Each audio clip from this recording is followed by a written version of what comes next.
Thank you very much. My name is Richard Murray and I'm the CEO of Orca Computing. And I'm here to tell you about quantum computing. You probably know a lot about it. I'm here to start with the uncomfortable fact that quantum computing has a problem. In fact, it has two problems. One problem is this. Quantum computing this is probably what you expect quantum computers to look like. They are massive pieces of equipment, very, very expensive, very, very hard to maintain. And I think you see the size of the problem when you look at this.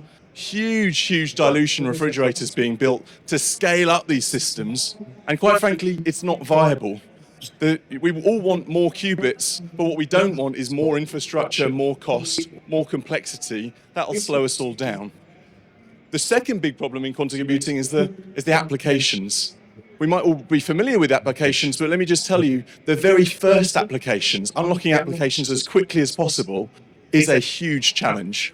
Everyone is desperate to be the ones who find the very first applications for quantum computers.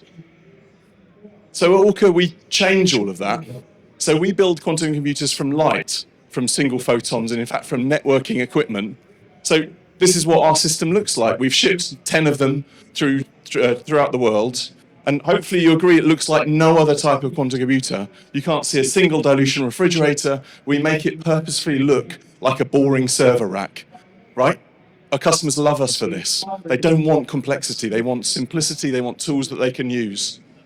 So it's only through our harnessing of existing telecoms equipment, existing photonics technologies, that we can make working quantum computers, which are unlike and far superior to any other quantum computers on the market today.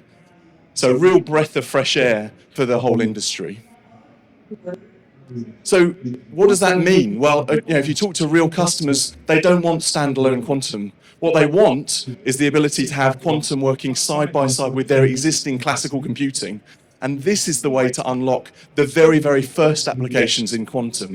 You don't rely on your quantum computer for everything. You rely on your quantum computer just for a tiny minority of the workload to provide that acceleration, that boost.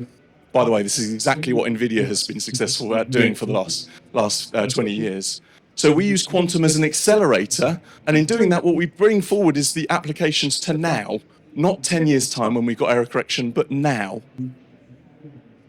So what are the use cases for this hybrid model of compute that are possible today?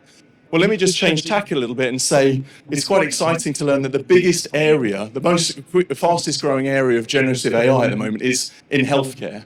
The design of new molecules, new drugs through generative AI models. The problem with these models is that they're not good enough.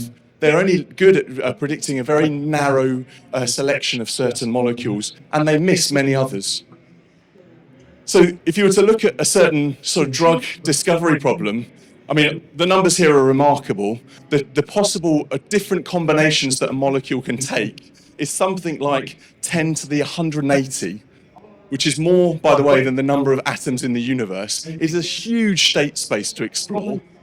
Current generative models access about 10 to the 80. So they leave on the table 10 to the 100 possible therapeutic options. By adding quantum into these generative models, you provide a completely different framework, a completely new way to seed those models. And what we find actually is that it opens up a much richer distribution of possible therapeutics. And in one case study, we found a doubling of the number of molecules real molecules that can be predicted. So just in the final few seconds, what I'll say is why all of this matters. And one case study I love is just to look at snake bites. So now, this is a rapid departure from quantum computing. 100,000 people die from snake bites every year. It's a huge problem, particularly in emerging economies. The solution to try and generate anti-venom therapies, very, very hard because of the diversity of different action mechanisms that venoms take. So to develop anti-venoms using existing generative models is not possible currently, but us and our partners are looking very much at applying quantum to these generative models to give you a much greater variety of solutions to possibly crack this incredibly important problem. And this is just one of them, but of course, as soon as you start looking at quantum applied to generative AI all over, we uncover many, many different areas of enhancements in molecular chemistry, in energy, and other areas like this. So thank you very much for your time. I've been Richard Murray at Orca Computing. Thank you. Thank you, Rich.